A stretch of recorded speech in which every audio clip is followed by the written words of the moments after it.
नमस्कार, स्वागत आहे तुमचं एका नवीन ब्लॉगमध्ये। तर बघा आता आम्ही चाललो आहे म्हणजे सकाळी रात्री निघलेलो आम्ही प्रवासातून। तर इथं सगळा हा आहे टेम्पो मोठा होता आणि इथे त्याच्यासाठी आतमध्ये गादी वगैरे टाकलेली होती, सगळं सामान होतं बाजूला आणि इकडे सगळे समोर बसलेले, इथं मागं पाठीमागं बसलेले होते मी। आणि मी रात्री जाताना ड्रेसच घातलेला कारण बाळाला पाजायला वगैरे लागत होतं, त्यामुळे साडी वगैरे नाही घातली, उद्या साडी नेसणार आहे। तर आता सकाळी इकडं आम्ही आलो आहे, पोहोचलो इथं म्हणजे जिथं कार्यक्रम होता तिथं। आणि आता सगळ्यांची आंघोळ वगैरे चालली, आंघोळ वगैरे झाली काहींची। तर आता इथे सगळी नाश्त्याची तयारी वगैरे चालू आहे। आता तर चूल पेटवली, तर सगळ्यात आधी चहा आणि नाश्ता बनवायचा होता, तर त्यासाठीच आता माझी तयारी चालू आहे। मी फक्त थोडीशी मदत करत होती, मला तर चुलीवर जास्त जेवण जमत नाही आहे। तर म्हणजे माझ्या नंदबाई तर त्या सगळं करत होत्या, तर त्यांनाच मी सगळं हाताखाली वगैरे देत होते। तर इथं आता त्या सगळ्यात पहिल्या चहा ठेवत आहेत, तर मला तर जास्त काही मदत करताच नाही आली, तर त्यांनीच सगळं केलं जास्त बऱ्यापैकी, कारण मुलींना बघत बघत मग थोडंफार जेवढी होत होती मदत तेवढी मी केली। तर सगळे लोक होते, तर नाश्ता वगैरे तर बाहेरून इथं जास्त काही भेटत नाही आहे, थोडंसं आउटसाईडला आहे, त्यामुळं मग स्वतःच बनवावं लागतं। त्यामुळं सगळं सामान आम्ही घेऊन गेलेलो, तर तेच आता सगळं इथं चालू आहे। थोडंसं कांदा वगैरे कट करते मी पोह्यांसाठी, आणि बाकीचं सगळं आणलेलंच होतं, तर ते फक्त फोडणी द्यायची होती पोह्यांना, आणि ते इकडं पोहे वगैरे भिजवत होते। आणि बऱ्यापैकी जे काही सगळं सामान वगैरे न्यायचं होतं तर ते आणलं होतं, पण थोडंसं काही विसरलं होतं, मेन म्हणजे असं सांडशी जे पकडायला वगैरे पाहिजे होतं तर ते विसरलेलं, थोडंसं स्पून वगैरे मोठं उलातनं वगैरे असं ते विसरलेलं बऱ्यापैकी काही।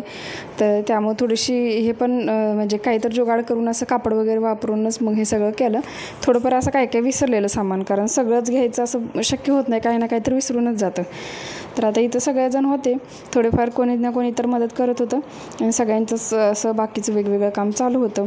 तर इथं असं थोडंसं असं मोठं जंगल टाईप असल्यासारखं आहे, म्हणजे थोडीशी झाडे वगैरे आहेत, बरंचसं मध्ये असं थोडीशी स्पेस आहेत, तर इथं आपण जेवण वगैरे करू शकतो। तर तुमच्याकडे पण असा कार्यक्रम वगैरे असल्यानंतर करतात का, गडबड कशी असते नक्की मला कमेंट करून सांगा। तर आता इथं ते सगळीकडं ज्याची त्याची वेगवेगळी गडबड चालू आहे, प्रत्येकजण आपापल्या ह्याच्यातच आहे, आणि ज्या स्वयंपाकाची तयारी करणारे ते स्वयंपाकाची तयारीला लागलेत, बाकी सगळे पाणी वगैरे आणणं किंवा कोणाची आंघोळ वगैरे असं तसं प्रत्येकाचं वेगवेगळं चालू होतं। कारण फक्त उतरून म्हणजे जो टेम्पो होता तर त्याच्यामध्ये खूप गरम होत होतं, आणि माझा हा पहिलाच प्रवास होता टेम्पोतून, तर थोडेसे धक्के वगैरे पण लागत होते, पण मोठी गादी नेलेली त्यामुळे थोडंसं बाकी काही नाही, पण गरमी खूप होत होती कारण उन्हाळा खूप आहे, आणि त्यामुळे ते टेम्पोमध्ये पूर्ण अशी हवा जास्त येत नव्हती, त्यामुळे थोडंसं गरम तर होतच होतं। आणि टेम्पो का नाही यायला लागला आम्हाला, कारण आम्ही दुसरी जी छोटी मिनी ट्रॅव्हल्स टूर्स अशी बस असते बघा, तर ती बुक केलेली म्हणजे करायची होती तीच, पण नेमकी ती अवेलेबल नव्हती। मागच्या वेळी आम्ही तीच घेऊन गेलेलो, पण आता ती नाही भेटली, मग अचानक मग हा टेम्पोच घेऊन जावं लागला आम्हाला, असं झालं। तर असो, आता इथं सगळी नाश्त्याची तयारी चालू आहे। आता चुलीवरती चहा ठेवते, तर आता दूध आणलं नव्हतं, त्यामुळं मग आता फक्त तसाच असा ब्लॅक टी बनवायचा होता, तर त्यासाठी आता ब्लॅक टी इथं ठेवला आहे।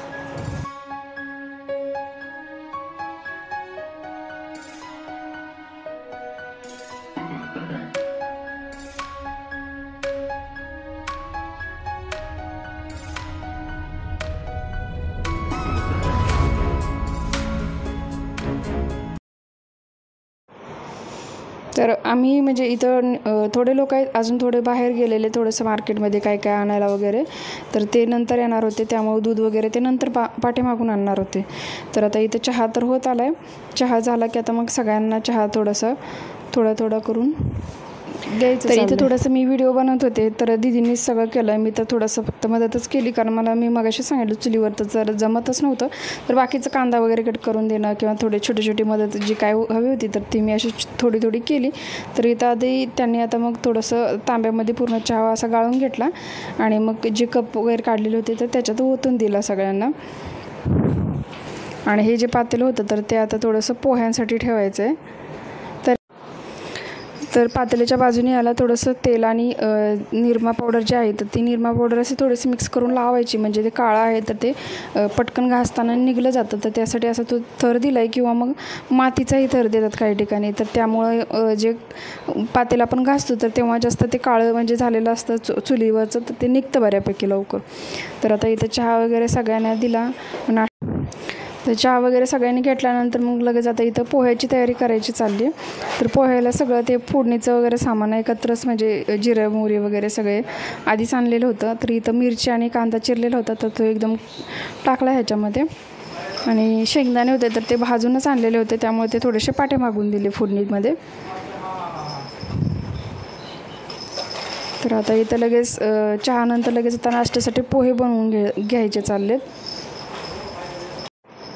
तर पोहे बनवायला इथं थोडंसं म्हणजे मिक्स करताना थोडंसं मदत लागत होती. तर त्यामुळे असं दोघींनी थोडेसं त्याने हलवलं मिक्स करून, थोडेसं राहिलेलं मग थोडं मी मिक्स केलं.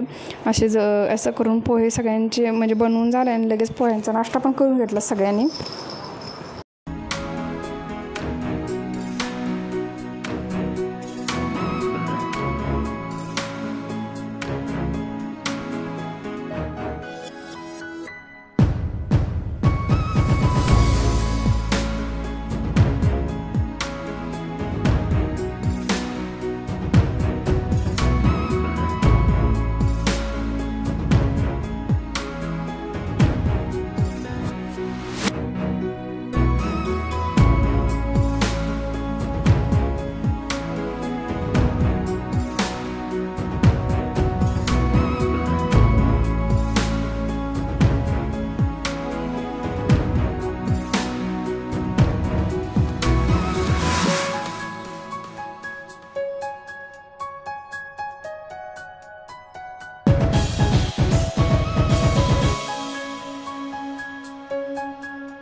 पोहे वगैरे सगळ्यांनी नाश्ता झाला. मग नाश्ता झाल्यानंतर लगेच इथं प्रसादाचा गोड शिरा आहे तर तो बनवत आहेत. तर हा केसरी शिरा जो लापसी वगैरे म्हणतात तर तो बनवत आहेत. तर ह्यांनी थोडासा पांढरा रवा आणलेला, थोडासा मोठावाला. तर म्हणजे नैवेद्य जरी सगळे एकत्र बनवत असलं तर नैवेद्य आहे तर तो वेगवेगळा बनवावा लागतो. तर त्यामुळं मग म्हणजे हे आमचं आणि दीदींचं मिळून, म्हणजे ननंदबाईचं मिळून, तर त्यांचं नवस होतं तर त्यासाठी त्यांचं वेगळं कार्यक्रम होता आणि आमचं वेगळं, असं म्हणजे एक बकरं वगैरे कापावं लागतं असं आहे ते. तर त्यांचं वेगळं आमचं वेगळं असं नैवेद्याचं फक्त जे आहे तर ते वेगवेगळं बनवतात आणि जे मटण वगैरे आहे तर ते एकत्रच बनवतात. तर आता त्यांनी बनवून घेतला. मग आता मी इथं शिरा बनवून घेते. तर शिऱ्यासाठी छोटंसंच पातेलं आणलेलं, कारण शिरा जास्त गोड कोणी खात नाही नॉनव्हेज वगैरे असल्यानंतर, फक्त नैवेद्यासाठी म्हणून थोडासा असं इथं शिरा बनवायचा होता. तर आता इथं मी छोटं पातेलं याला बाहेरून असं थोडंसं तेल आणि निरमा लावून आणलेला आणि आता हे लगेच चुली थोडीशी ॲडजस्ट करून इथं आता ठेवून घेते त्याच्यावरती. तर चूल थोडी होती तर ती मोठं जेवण बनवण्यासाठी बनवलेली होती. तर त्यामुळं ते छोट्या चुलीवरती म्हणजे हे छोटं पातेलं बसत नव्हतं. तर थोडंसं ॲडजस्ट केल्यानंतर शेवटी झालं, छोटं पातेलं बसलं त्याच्यावरती. मग थोडंसं पाणी लगेच टाकून घेतलं, थोडंसं तुपाची अशी फोडणी दिल्यासारखी केली. तूप थोडंसं टाकलं आणि त्याच्यानंतर तूप थोडं गरम झाल्यानंतर लगेच ह्याच्यामध्ये पाणी टाकून घेतलं मग मी. आणि साखरेतूनच बनवायचा होता हा. कारण व्हाईट कलरचा होता रवा, त्यामुळं मग साखर टाकलेली छान लागते त्याच्यात. तर आता इथे साखर टाकते थोडीशी. आणि मी थोडेसे ड्रायफ्रूट्स वगैरे आधीच घरून कट करून आणलेले, तर ते थोडेसे आत्ताच टाकले म्हणजे पाण्यामध्ये थोडेसे व्यवस्थित शिजतील. आणि वेलची पावडर होती तर ती नंतर टाकते. तर थोडंसं उकळवायला हे बराचसाच वेळ लागला. मग पूर्ण असं शिरा वगैरे पाणी उकळलं आणि मग त्याच्यामध्ये मी रवा जो आहे तर तो मिक्स केला. ह्याच्यामध्ये थोडासा जाळ वगैरे घालावा लागला कारण थोडीशी चूल विजल्यासारखी झालेली. मग थोडं 5 मिनिटांनी हे पाणी उकळलं आणि मग ह्याच्यामध्ये मग लगेच रवा मिक्स करून घेतला. तर असं बाहेर सगळ्यांचं म्हणजे एक्सपिरियन्स छान असतो, सगळे एकत्र वगैरे जेवण वगैरे बनवायचं.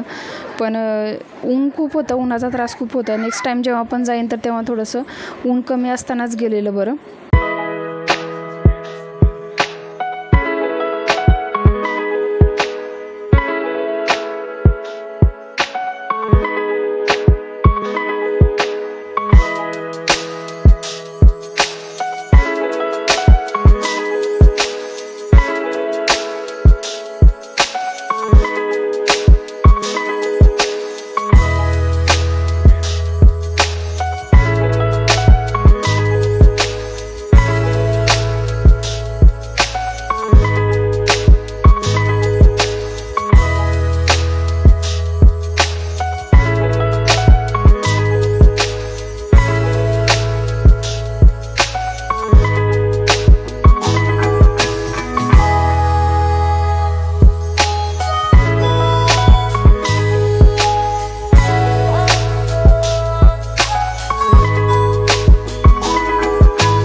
शिरा वगैरे झाल्यानंतर मग इथे थोडंसं जो पिठाचा दिवा असतो आपला तर तो बनवायचा होता. तर त्यासाठी इथं आता मी पीठ मळून घेतलं आहे आणि मला माहीत नव्हता केवढा बनवायचा. मग त्यासाठीच आधी इथं थोडंसं पीठ मळून 2 दिवे बनवायचे होते.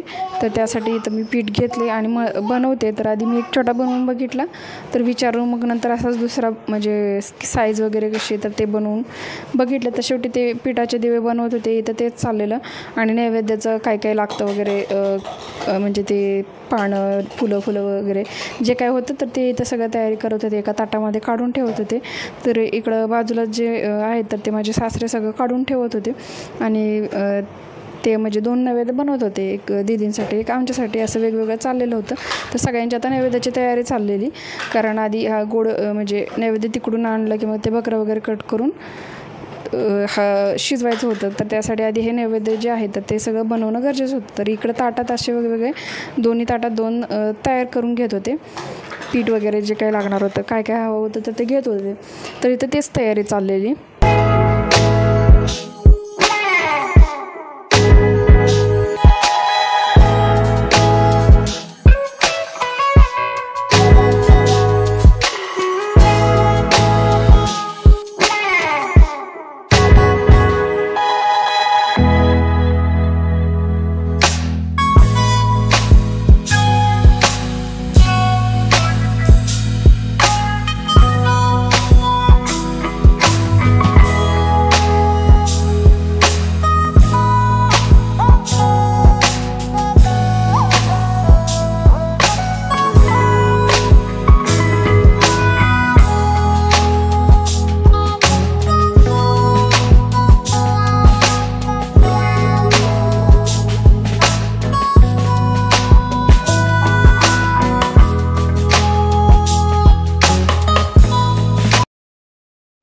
तर सगळं ते नैवेद्याचं वगैरे झालं, मग घेऊन गेले. मग त्याच्यानंतर इकडं आता थोडंसं ऊन वगैरे पण भरपूर वाढलेलं. मग थोडंसं आम्ही दुसरीकडे बसलेलो.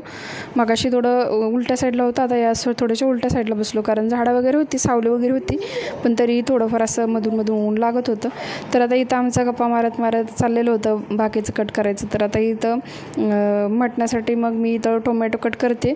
तर पेस्ट वगैरे असं काही बनवलं नव्हतं, कारण उन्हाने खराब होणार होतं हे माहीतच होतं. त्यामुळे सुक्का मसाला वाटण जे होतं तर ते घेतलेलं मी मागच्या व्हिडिओमध्ये मी ते दाखवलेलं कसं बनवलेलं. तर त्यामुळे इथं थोडेसे फक्त पॅकेटमधले मसाले वगैरे होते आणि इथं थोडासा टोमॅटो कांदा कट करायचं चाललेलं. तर मी इथं टोमॅटो कट करत होते आणि इकडं त्या दुसऱ्या आहेत तर ह्या चुलत सासूबाई आहेत तर त्या कांदा कट करत होत्या. तर आता म्हणजे ह्यांची काकी जी आहे तर ते कांदा कट करत होते. तर इथं हे सगळं असं आमचं गप्पा मारत चाललेलं होतं. आणि परीला घ्यायला मला आज बिलकुल वेळच भेटत नव्हता. हेच होते, परीला घेत होते विहीला. आणि असं अधूनमधून कोणी तर तिच्याजवळ जात बसत होतं. पण गरमीमुळे खरंच खूप त्रास झाला लेकरांना, म्हणजे खूपच परेशान झालेले.